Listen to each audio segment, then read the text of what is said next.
Halo Sobat Aktiwan Show, apa kabar kalian hari ini? Seperti yang kalian tahu, hari ini kami kedatangan 3 bintang tamu spesial. Wah, siapa ya mereka? Dan apa sih tujuan kami mengundang ketiganya? Nah, tapi sebelum itu, kami akan berkenalan dengan ketiganya.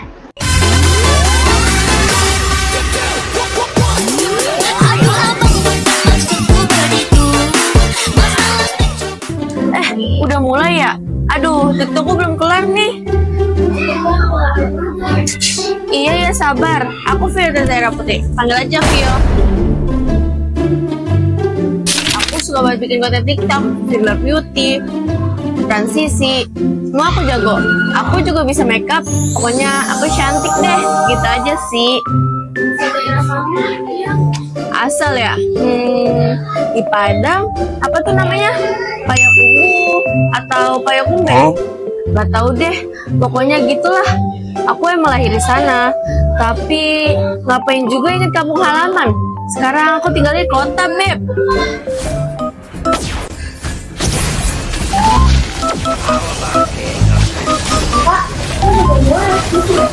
Sabar Ella, belum victory ini. Tuh kan kalah. Aduh, astaga. Lagi ngapain sih diundang ke acara beginian?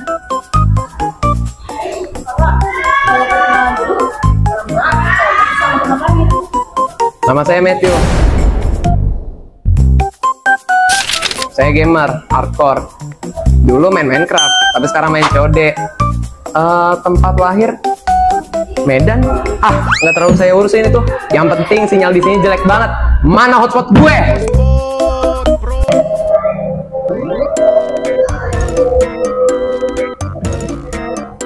Oh, hello, I'm Zila Setiawan. Zila for short. Hobi I sih traveling lah, boy. Masa iya sih nggak keliling pik, tim, atau kafe-kafe lucu gitu? What? Oh, di Palembang. Tapi jujur malu sih, woy, kalau harus balik lagi ke sana. Nah, sekarang kalian tahu kan kenapa mereka akan diundang? Karena tugas mereka hari ini bukan sembarangan. Teman-teman, misi kalian adalah menjelajahi dan berkenalan dengan provinsi tempat kalian lahir yang kalian semua lupain itu. Tapi tenang, semua sudah kami siapkan. Kalian akan belajar untuk beradaptasi dan membuka mata tentang kekayaan budaya di Sumatera, khususnya 3 provinsi kalian masing-masing. Sekarang, tutup mata kalian ya. Hitung sama-sama. 3, 2, 1. Tuh sinyalnya naik banget sih. Ini di mana sih? Ada notif. Oh, video.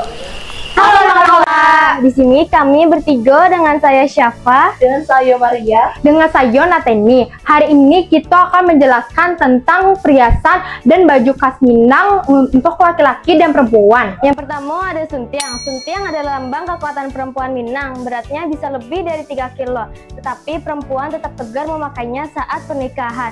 Itu simbol bahwa perempuan kuat biasa di sini. Untuk baju perempuan menggunakan baju batabuwe. Jok suntiang digunakan di kepala. Untuk laki-laki menggunakan baju teluk balanga, celana hitam, dan saluwa di kepala. Tiap warna punya makna. Merah itu berani, emas itu kejayaan, hitam itu kekuatan. Baju kok biasa dipakai pas acara adat dan juga beralek. Halo, di sini kami akan menjelaskan tentang budaya orang-orang Minang. Dengan kami berdua, saya Felix, saya Rehan. Di sini kami ada di Museum Aditya Warman, tempat belajarnya adat Minang dari A sampai Z. Di sini kamu bisa melihat betapa kuatnya sistem matrilineal orang-orang Minang. Tapi jangan kira laki-laki tak punya suara. Mereka yang menjadi penghulu pemimpin suku. Tapi mereka tak boleh bertindak sembarangan. Harus musyawarah kepada bundok kanduang adat itu. Itu namanya keseimbangan. Betul, sayangnya banyak anak muda yang lupa. Bahkan banyak yang tidak mau memberikan identitasnya Minangnya. Halo Narawa, kembali lagi bersama kami duo, ada Alif, ada Kino, kini C, udah bisa ditolak. Makanan Minang tidak hanya bikin kenyang, tapi juga penuh dengan rasa, penuh dengan sambal, dan juga penuh akan rindu akan kampung. Kita mulai dari yang pertama dan paling legend, rendang. Rendang itu adalah makanan yang dimasak lama pakai santan karumbia, dimasak dengan bumbu lengkap, dimasak dengan bumbu yang berwarna hitam. Rasanya, wah, seluruh dunia tahu bahwa rendang itu adalah makanan terenak di dunia. Selain rendang, ada juga dendeng balado. Daging diiris dengan tipis hingga goreng hingga renyah, lalu ditambahkan dengan lado pedas, cocok bana ditambah dengan nasi hangat. Nah, yang terpenting dari suatu masakan Padang adalah lado. Ada lado hijau, lado merah, dan lado mudo. Makanan Minang tuh tidak cuma tentang makanan, tapi juga dengan budaya. Dari cara masak hingga cara menyajikan penuh dengan makna. Nah, kalau awak serius mau nyoba masakan Padang, datanglah ke rumah makan Padang. Sekali-sekali bikin jatuh hati. Sampai berjumpa di video selanjutnya. Halo orang awak sekalian, di sini dengan saya Alif. Siapa? Raka. Di sini kami akan menjelaskan tentang konflik yang ada di Padang. Di balik indahnya budaya Minang tuh, ada tetangga dan juga banyak anak muda yang merantau sama pulang. Mereka anggap kampung tidak bisa memberi masa depan. Konflik antara modern dan adat mulai bertabrakan. Banyak yang menganggap adat itu membatasi dalam hal kebebasan cinta, gaya hidup, dan karajo. Padahal kalau dipahami bana, adat Minang tuh fleksibel, bisa berdampingan jo zaman. Tapi kita perlu edukasi terus-menerus.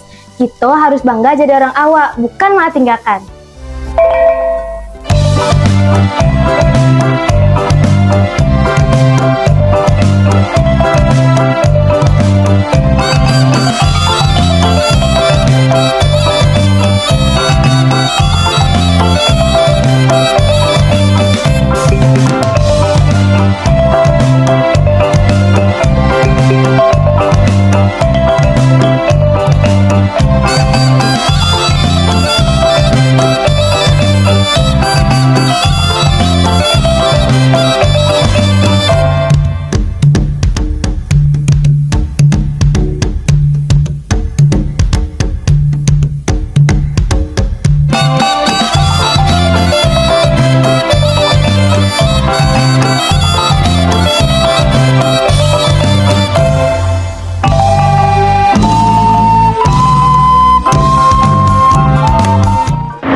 Ini gue di mana sih?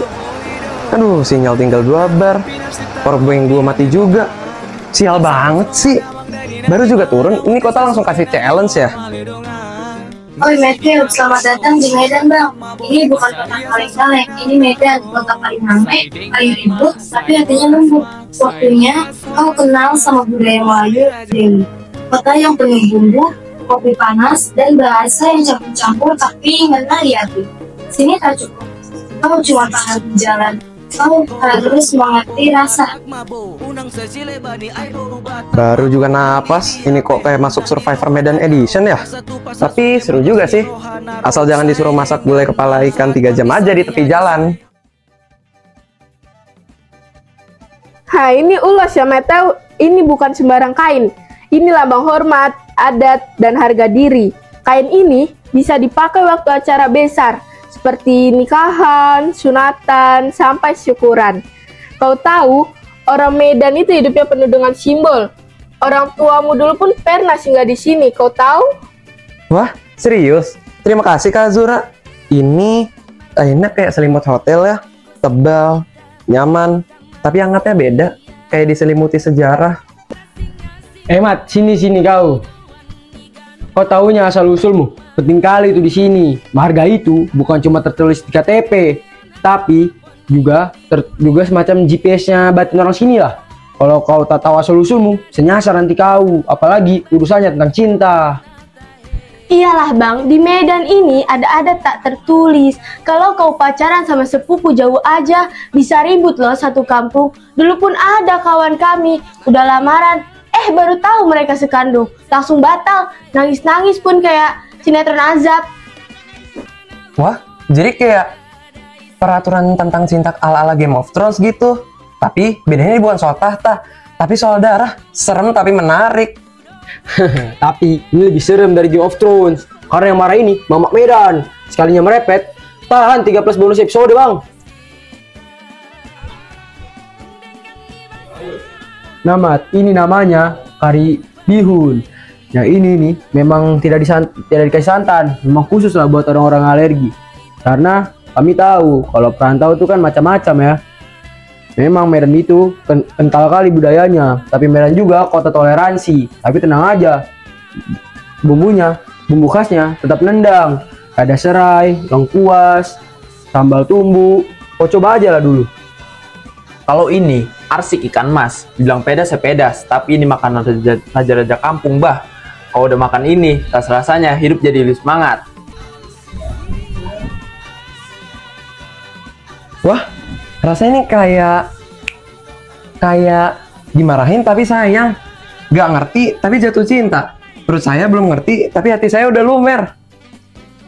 Udah cocok kali kau rupanya jadi anak Medan, Matthew. Tinggal naik angkot aja sambil ngegas ke supirnya. Sah udah.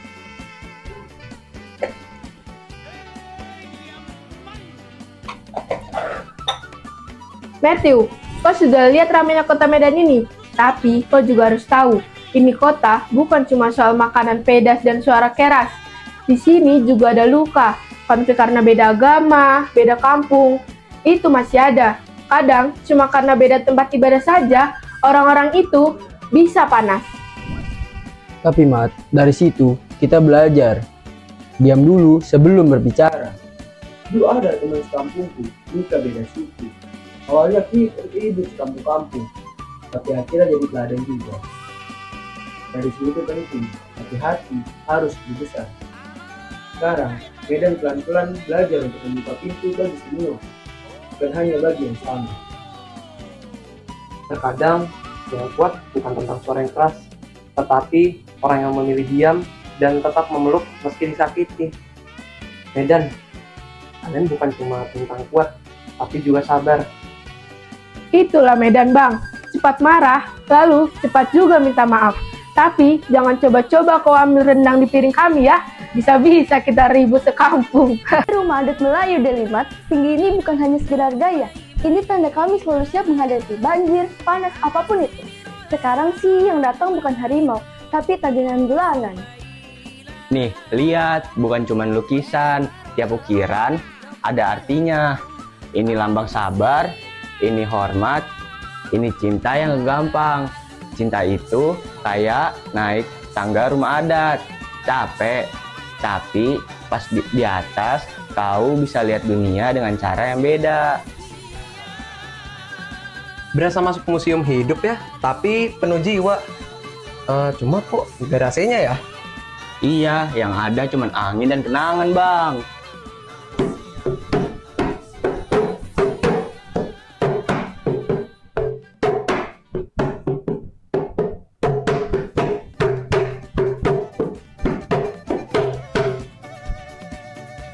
Kalau dengar suara gondang ini, bukan cuma kaki yang goyang, jiwa pun ikut joget.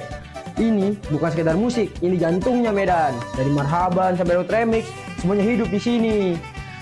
Gondang itu macam bahasa. Kalau kata gagal, nada bicara. Oh ini ya Palembang. Ih, airnya kayak latte gitu woi. Tapi cocok sih buat feeds IG. Tapi panasnya melebihi apapun woi. Ayo gak kuat nih. Tapi kayak ada nostalgianya gitu sih. Kayak Ayu tuh pernah nginjekin kaki di tempat ini. Selamat datang di kampung halamanmu, Azila. Palembang bukan cuma kota, ini nadi dari peradaban Sriwijaya. Tempat sejarah, kuliner, seni, dan budaya Melayu tumbuh. Sungai Musi ini dulu jalur perdagangan utama pertemuan bangsa dan budaya. Siap kenal siapa dirimu sebenarnya? Sebenarnya males sih woi, tapi ya udah deh. Kali aja I bisa find a piece of me here. Selamat datang deh, perkenalkan, ini songket kebanggaan Om Kito. Benang emasnya asli berbulan-bulan baru jadi. Motifnya juga tidak sembarangan, ada makna di setiap balik motifnya. Misalnya motif bunga melati melambangkan kesucian, motif pucuk rebung melambangkan harapan. Ini juga bukan sekedar kain, tapi perjalanan, cerita perjalanan leluhur kita dulu. Wah, ini gila sih. Kayak Queen vibes banget woy. Terus kayak ngalahin Fashion Week banget. Dulu cuma Rajo dan Permaisuri yang pakai songket nih, tapi sekarang kita juga pakai untuk menjaga leluhur kita dan warisan kita. Kalau bukan kita, siapa lagi yang jago? Dulu I pikir ini tuh kayak alay gitu, tapi sekarang kayak beda gitu woy. Iko ikan beleda deh, ikan asli Sungai Musi. Dulu Iko simbol kekayaan sungai, tapi sekarang mulai langka. Jadi kadang kita ganti pakai ikan tenggiri. Pempek ini tidak cuma makanan, tapi lambang ketekunan. Dulu para ibu bikinnya tiap pagi untuk dijual, untuk sekolahkan anaknya. Ada cinta di setiap adonan. Kuku ay. Sabar dek, bikin pempek tuh nggak boleh panik. Tangannya tuh harus halus kayak ngerawat perasaan. Tak sembarang orang bisa mendapatkan tekstur yang pas. Pempek ini kayak hidup tau. Kadang keras di luar tapi lembut nih yang di dalam. Kalau nggak tahu cara ngeraciknya ya rasanya bisa hambar lah. Kayak hidup, harus seimbang antara tekstur dan juga rasanya. Wah, poetik banget. Ay boleh nggak masukin ke feed IG Ay? Tapi jujur sih, Ay nggak pernah ngeliat pempek sedalam ini. Iyo, kok namo Tri Sriwijaya, tari ontua menyambut tamu kehormatan zaman kerajaan. Gerakannya melambangkan keramahan, kelembutan, Joko Jaya Sriwijaya. Penarinya harus latihan bertahun-tahun baru bisa memahami ekspresi gerak tangan Juarti dari sebenarnya langkah. Nah, busana penari ini ada benang masa juga, bukan sembarang baju, tapi simbol kemegahan. Tari Gending Sriwijaya itu kayak salam hormat dari leluhur kita. Dan sampai sekarang, hari ini masih dipakai di acara penting negara. Nah, itu bukti bahwa budaya ini masih hidup. Untuk kau, pulang bukan dengan malu, meniat dengan bangga. Kau, budak Palembang, warisan Niki juga milik kau. Nah, Palembang tenar karena kulinernya, ya tidak semuanya manis. Di balik semua ini ada kisah pilu. Modernisasi itu bagus, tapi mengorbankan banyak hal. Dulu kita punya rumah panggung, sekarang sudah ganti beton. Sungai pun tak sebersih dulu lagi. Konflik? Maksudnya kayak apa? Kau tahu dak nak, Palembang nih dulunya pusat Sriwijaya, tapi sekarang warisan budaya kita mulai hilang. Anak-anak muda banyak yang ada peduli. Tari tradisional diganti TikTok dance, bahkan bahasa daerah mulai tidak dipakai. Kadang ada kalah sama tren. Nah, apalagi soal Sungai Musi. Dulu Sungai Musi menjadi tempat anak pada mandi. Sekarang air sudah menjadi warna coklat bukan karena alam, karena banyaknya limbah industri. Padahal dulu Sungai Musi tempat orang jualan, tempat hidup, dan tempat anak-anak mandi. Wah, ternyata dalam ini ya. Padahal awalnya di sini cuma buat konten. Tapi ternyata Palembang itu not just province aja, tapi juga banyak banget bisa di dalamnya. Kampung itu tidak cuma tempat lahir, tapi tempat kita mengenal, berani mengenal baik buruknya, dan memilih buat saling sayang sama semuanya karena cinta sejati itu tidak pilih-pilih.